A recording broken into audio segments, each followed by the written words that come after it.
दोस्तों नमस्कार। आज फिर मैं हाजिर हूँ एक और सच्ची घटना के साथ।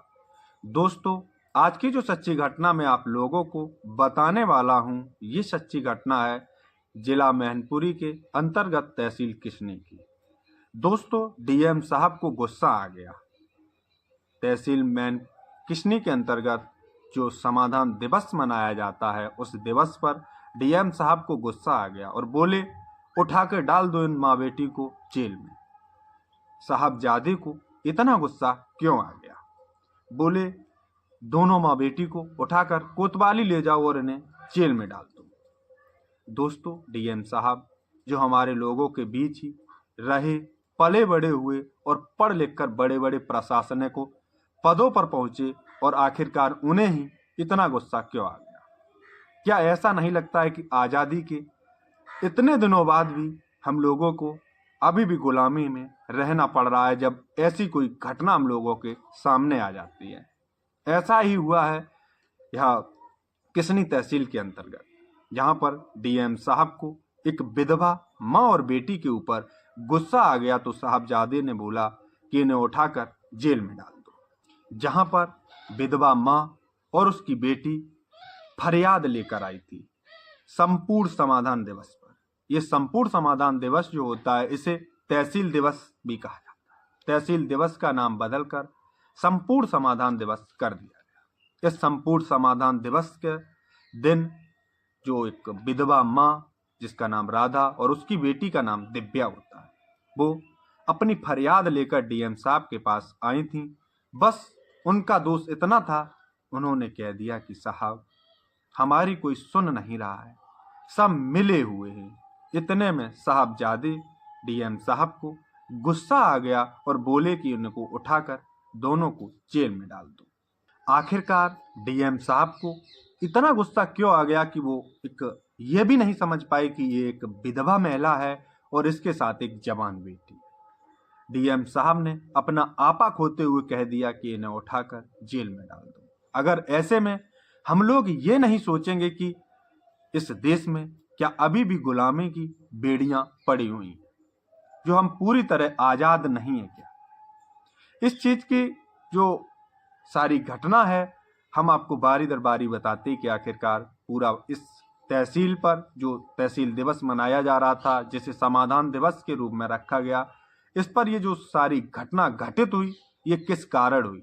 अगर आप तहसील दिवस पर समाधान दिवस के दिन, यानी कि भाई शासनिक प्रशासनिक लोग हैं, तो उसका नाम बदलकर कुछ भी रख सकते हैं, और उन्होंने तहसील दिवस का नाम बदलकर समाधान दिवस कर दिया। उसी पर अगर समाधान दिवस पर ये माँ बेटी भी अपनी कुछ फरियादें लेकर गई हुई होती हैं, तो इन पर डीएम साहब भड़क जाते हैं। अगर आप भी समाधान दिवस पर अपनी कोई फरियाद लेकर जाएंगे, तो वहां पर बड़ी बड़ी लाइनें लगी होंगी, जिस लाइनों में आपको खड़ा होना होगा और वहां पर अपनी बारी आने का इंतजार करना पड़ेगा। तब आपके सामने काफी बड़ी भीड़ होती है, क्योंकि समाधान दिवस पर सभी लोगों ये समझते हैं, जो जनता होती है वो ये सोचती है कि शायद अब हम लोगों की मुलाकात बड़े बड़े अधिकारियों से होगी और हमारी जो समस्या है उसका समाधान। लेकिन जब हम लोग वहां पहुंचते हैं, बड़ी बड़ी लाइनों में, कतारों में खड़े हो जाते हैं और अपनी बारी आने का इंतजार करते हैं, तब ये लोग बड़ी अच्छी अच्छी कुर्सियों पर बैठते हैं और हम लोग वहां पर करते हैं हमारे माई बाप, हमारे साहब। तो ये लोगों को ऐसा लगता है कि जैसे कि ऊंचे ओहदे पर समझेंगे। आखिरकार हमारे देश का भी कोई संविधान है, और हम लोग उस संविधान के तहत, आप एक जनता के रक्षक हैं, आप जनता के लिए ही हैं, बल्कि जनता आपके लिए है। जनता आपके लिए आपका परिवार है, आपका घर है। अगर ये जनता ही आपसे रुष्ट होगी और आप उनका ही समाधान नहीं कर पाएंगे, तो इस जो हमारा देश भारत महान है, इस महान भारत में अगर आज़ादी के समय से लेकर अभी तक ये कोई एक ऐसी घटना आई हुई है कि जहां पर एक विधवा माँ और बेटी को डीएम साहब ने ये भी नहीं सोचा कि इसकी एक जवान बेटी है, आखिरकार ये किन किन परिस्थितियों और किस किस दिक्कत से गुजर रही होगी ये भी नहीं सोचा डीएम साहब ने, और बोल दिया कि उठाकर डाल दो इन्हें जेल में। आखिरकार डीएम साहब, आपके लिए इस देश की जनता ही नहीं बल्कि आप जिस ओहदे पर हैं, आप ये बात कैसे भूल गए कि आप लोग भी इस जनता के बीच में पले बड़े, और यहीं से इसी बीच से, इन्हीं लोगों के बीच से निकलकर आप भी इतने बड़े ओहदे पर पहुंचे हैं, और आपने भी ये बोल दिया कि इन्हें उठाकर जेल में डालो। आपने ये भी नहीं सोचा कि उसकी एक जवान बेटी है। आखिरकार उस माँ पर क्या गुजर रही होगी कि उसके घर में कोई कमाने वाला नहीं है, और वो बेचारी उसको आप लेकर जाते हैं।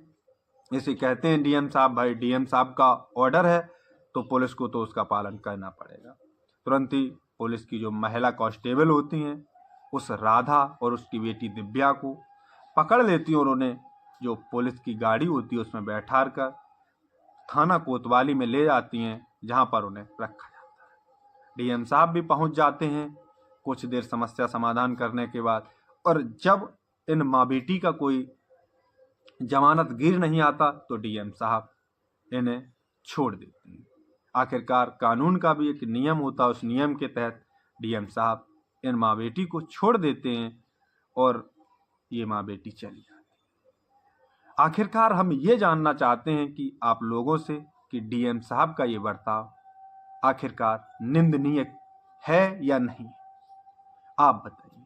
हम भारत महान देश यानी महान भारत देश में रह रहे हैं, और अगर अभी भी हम लोगों पर अंग्रेजों जैसी हुकूमत चलेगी तो हम लोग इस भारत देश में कैसे रह पाए, क्योंकि भारत महान है, और इस भारत देश में जनता के लिए ही जनता ही सब कुछ करती है। आप अगर इतने बड़े ओहदे पर हैं, इस देश की जो सरकार है, मैं उससे गुजारिश करूंगा कि आप खुद ही देख रहे होंगे, यहाँ तक कि सरकार का इसमें कोई दोष नहीं है, क्योंकि सरकार ने तो जनता के लिए बहुत कुछ किया है। क्योंकि सरकार ने अब ऑनलाइन जो शिकायत होती है उसे दर्ज करने का भी सारा सिस्टम कर दिया है, क्योंकि ऑनलाइन आप दर्ज अपनी शिकायत है वो दर्ज कराइए, और उसकी आप रिसीविंग कॉपी मिलेगी, उसे आप अपने पास रखिए और देखते रहिए कि आपकी शिकायत कहाँ पहुंची।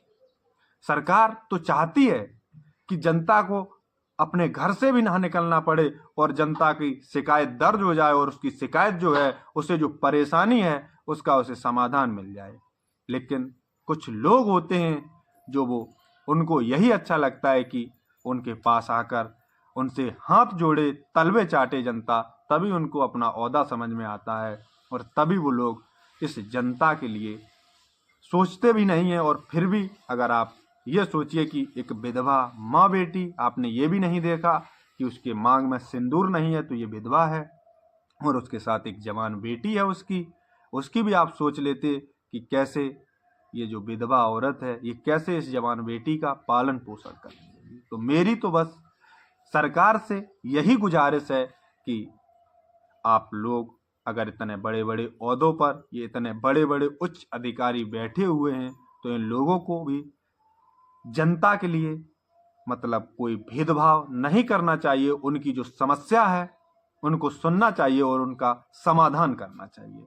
अगर डीएम साहब हमारी बात आप तक पहुंचे तो आपसे भी हमारी यही गुजारिश है कि क्या आपने ये अच्छा किया या गलत किया, आप की इस जनता को बता सकते हैं, या आपको कैसे एक विधवा माँ और उसकी बेटी, जब आपने ये ऐसा सुना और करा होगा तो आपको कैसे नींद आ रही होगी। तो दोस्तों, ये एक डीएम साहब का जो कार्य रहा ये बहुत ही निंदनीय रहा।